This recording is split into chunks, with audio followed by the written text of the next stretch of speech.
évoquer avec vous les autres monuments hein, de Montferrier-sur-Lèze. Alors, on a vu l'aqueduc, nous, qui oui. est l'un des... Alors, l'aqueduc, c'est évidemment un beau monument qui traverse notre commune.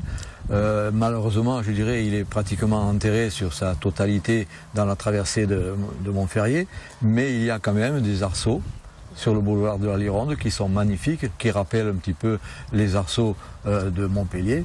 Et l'ingénieur Pitot était vraiment quelqu'un de formidable, puisque depuis la source de Saint-Clément au Pérou, je crois qu'il y a un demi-centimètre par mètre de dénivelé, donc à cette époque-là, ils n'avaient peut-être pas les appareils de maintenant, mais ils savaient quand même calculer. Vous avez le compas dans l'œil, comment? Tout à fait, tout à fait.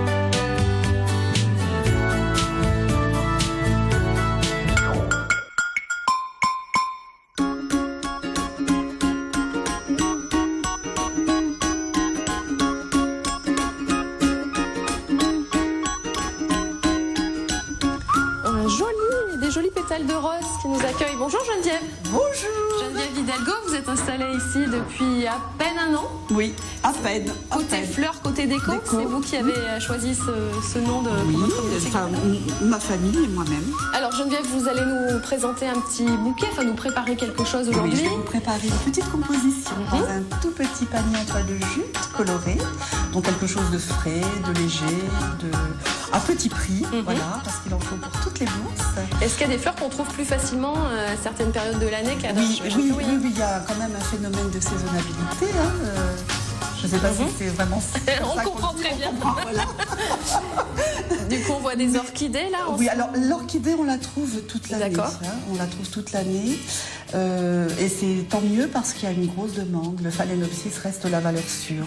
Les clients qui ne savent pas trop quoi offrir à la miche et qui sont invités le soir, eh bien, ils partent sur l'orchidée. D'accord. Voilà. Après, on a beaucoup, on voit de vert. Hein. Vous aimez beaucoup ces couleurs nature. Le vert, en fait, permet de bien mettre en valeur la couleur des autres fleurs, en fait.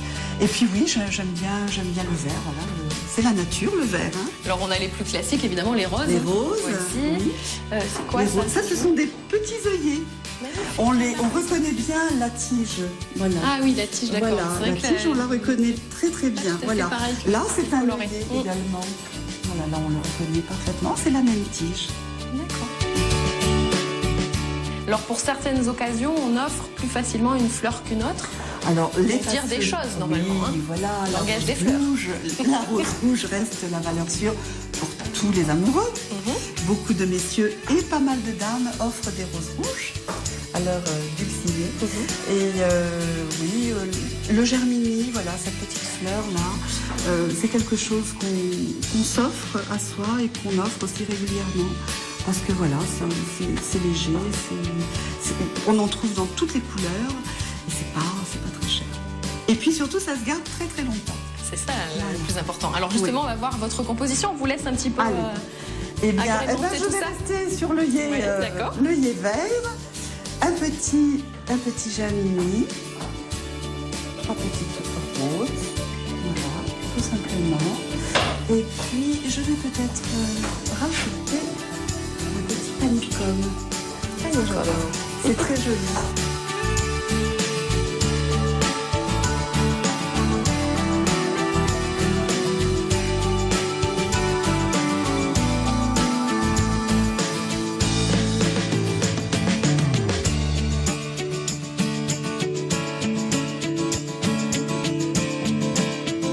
Alors, on va débuter la réalisation donc, de la petite composition, voilà, dans le petit panier préalablement moussé. Donc la mousse est imprégnée d'eau, bien évidemment, hein, pour que les fleurs puissent être hydratées. Donc je vais démarrer la composition en enfeuillant le petit panier. C'est une composition qui va se garder combien de temps? Alors c'est une composition qui va se garder une semaine. Donc j'utilise toujours le couteau, la lame, hein, pour tailler le feuillage comme les fleurs. Alors, vous avez appris ce métier à la suite d'une reconversion. J'ai fait partie d'un plan social il y a quelques années maintenant. Et puis, il a fallu choisir une autre voie. Donc, j'ai enchaîné sur une formation fleuriste de laquelle j'ai pu travailler à mi-temps dans une toute petite boutique. Et puis ensuite, au bout d'1 an et demi, je me suis décidée à créer mon emploi. Depuis, c'est une passion vraiment. Ah, mais ça a toujours été une passion. Ça a toujours été une passion et je pense que cette reconversion, j'ai fait le bon choix. J'ai fait le bon choix parce que vraiment, j'aime travailler la fleur, j'aime travailler le végétal, j'aime la déco, j'ai toujours aimé la déco, le jardinage, mais là, c'est quelque chose qui je m'épanouis terriblement là-dedans. Ça me colle à la peau. On était en vacances 3 semaines, j'avais hâte de rouvrir la boutique. On voit, vous l'avez joliment décoré d'ailleurs avec votre conjoint, votre époux. Ensemble, on a tout fait ensemble. C'est une petite boutique mais qui propose quand même un large choix de contenants. Donc les contenants pour les jardins, pour les terrasses, parce qu'il y a quand même beaucoup de maisons avec une petite cour intérieure. Et les personnes aiment bien aménager en mettant des gros pots. Donc voilà, et on a un large choix. C'est pour ça aussi qu'on a un côté déco dans votre... Voilà, les gens viennent vraiment à la boutique pour la fleur, la plante, le conseil. Beaucoup de conseils pour les aménagements extérieurs, les terrasses, les balcons, les jardins. Voilà. D'accord. Et la déco, oui, la déco de jardin, en fait.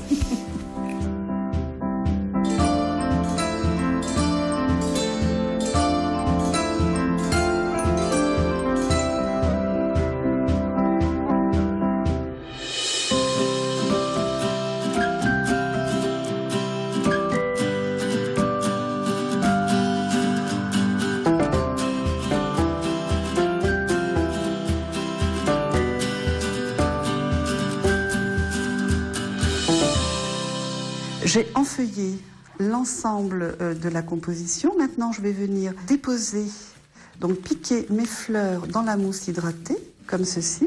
Je précise bien, je taille toujours avec une lame, le petit germini. Je le taille toujours en biseau. Donc, je vais tiger un petit germini. Alors là, par contre, j'utilise le couteau pour tailler. Alors, je vais venir l'insérer ici. Hop, la 3e petite rose. Après, pour l'association des couleurs, c'est vraiment au ressenti Oui. Du jour, comme vous avez envie, du rose, on voit aussi du violet, du vert, du rouge. Mais quand j'achète en fait les fleurs chaque semaine, j'essaie de ne pas trop me disperser dans la couleur. J'aime qu'il y ait une certaine harmonie.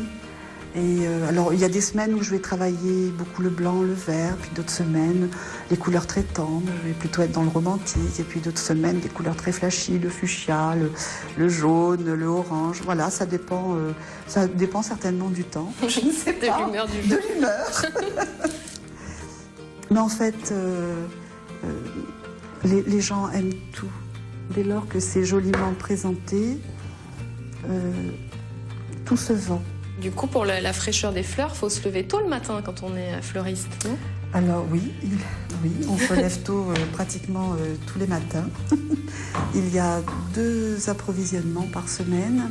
Donc les fleurs viennent principalement de Hollande. J'ai un fournisseur local à Kessargues qui est quelqu'un d'admirable, qui m'a bien aidé. Bon, je n'ai pas qu'un fournisseur, il y en a plusieurs, mais voilà, les fleurs viennent principalement de Hollande. Il y a quelques fournisseurs dans le coin, dont un petit producteur qui fait de la petite fleur, qui a de la super qualité. Vraiment, les célosies, les tournesols. Quand c'est l'époque des pivoines, il a des pivoines somptueuses qui sont produites dans le coin à Moggio, donc voilà. C'est important de le signaler aussi. Oui. Et voilà le petit panicum, le petit plumeau qui apporte un peu de légèreté. Et la petite composition est terminée.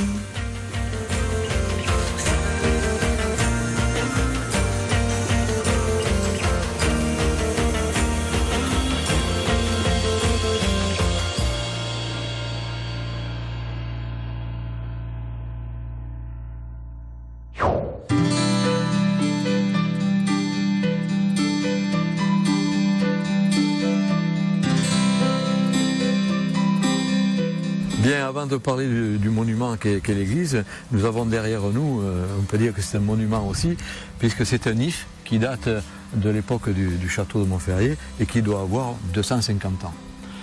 Et pour revenir à l'église, donc c'est une église qui date du XIe siècle et dont le chœur est inscrit au patrimoine des monuments historiques. Vous avez également des laboratoires de recherche qui sont le CIRAD, l'INRA, des Australiens, des Américains et dernièrement le CNRS.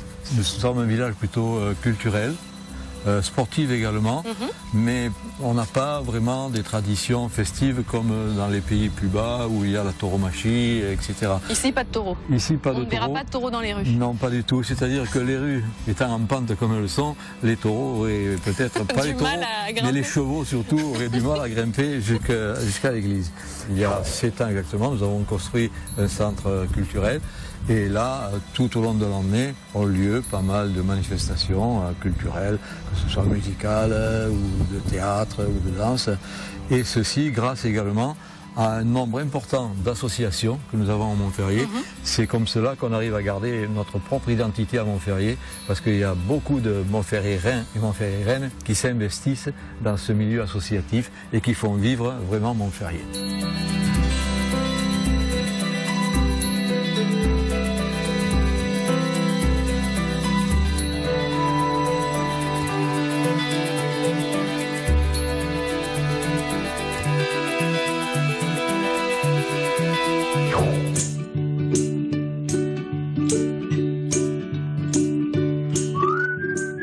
Notre rubrique recette du jour dans Territoire. Cette semaine, nous sommes à Sommières, direction un restaurant italien, San Savino, du nom du village du chef des lieux, rencontre avec ce passionné de cuisine italienne.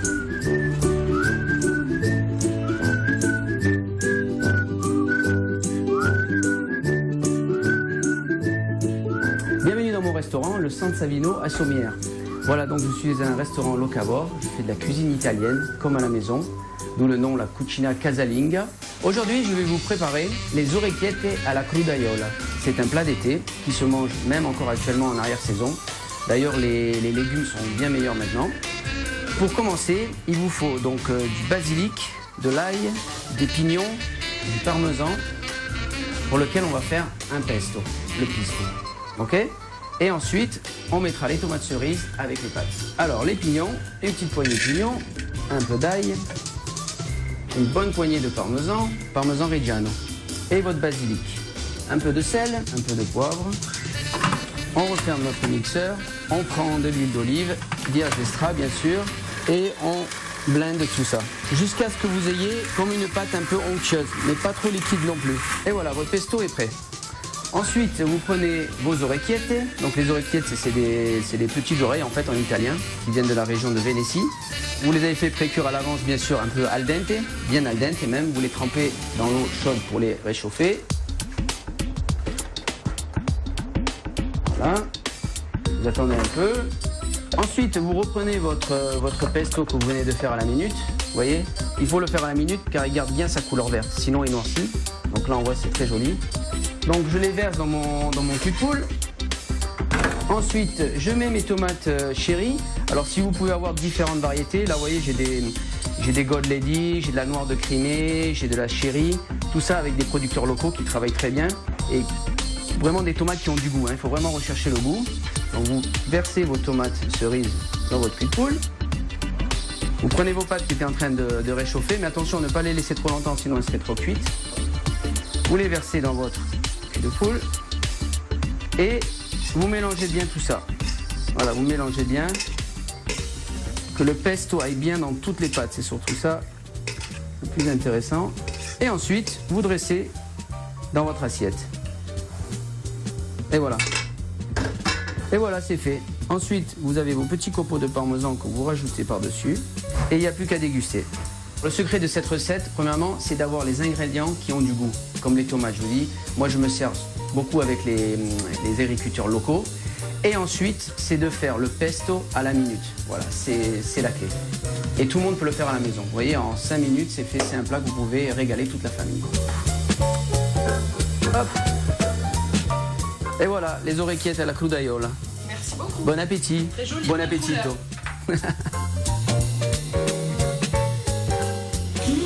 C'est bon.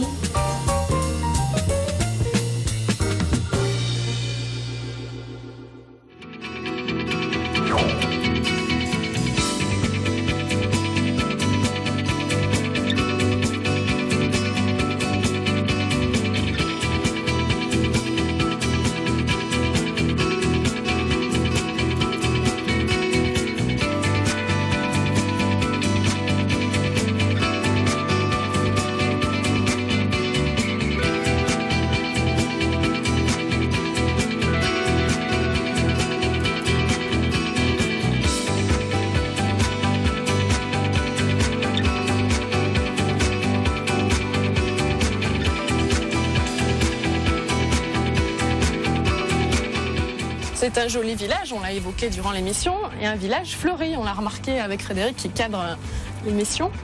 Alors c'est un village fleuri de par l'initiative bien sûr des habitants, mais nous les aidons chaque printemps, nous faisons une distribution de plantes de fleurs gratuitement. Et bien sûr, les habitants se font un grand plaisir d'orner leur balcon et c'est comme cela qu'on a des jolies ruelles. Et à ce sujet également, ces ruelles vont être certainement améliorées. À partir de janvier 2013, nous allons tout repaver et remettre en valeur. Réhabiliter le centre-ville. Voilà, réhabiliter le centre-ville.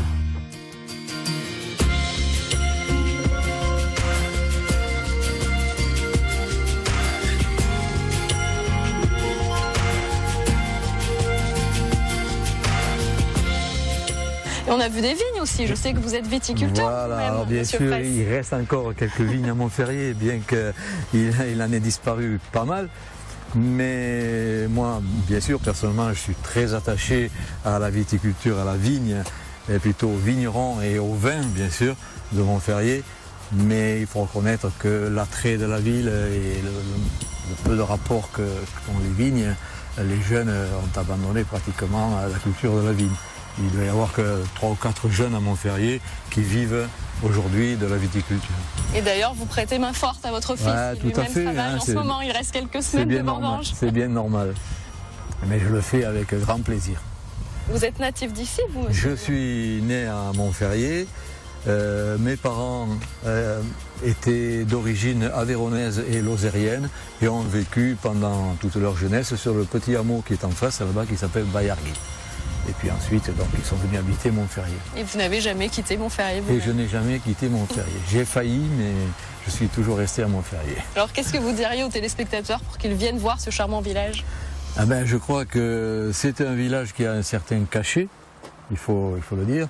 Encore une fois, je répète que lorsque l'on voit toute cette verdure autour de nous, on imagine très difficilement qu'on se situe à 5 minutes de la place à la Comédie à Montpellier.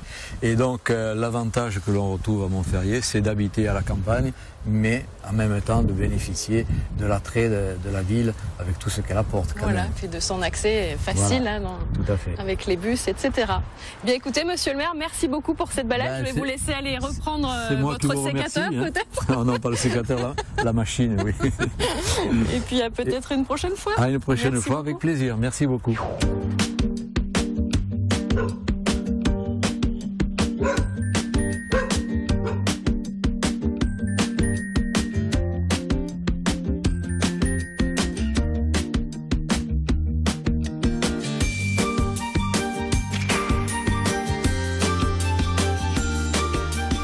Notre balade à Montferrier-sur-Lèze s'achève. Nous vous retrouverons dès la semaine prochaine du côté de Mouriez dans les Bouches-du-Rhône, cette fois-ci pour visiter un autre village du Sud. Vous pouvez revoir l'émission sur notre site www.tvsud.fr et nous rejoindre sur la page Facebook officielle de Territoire.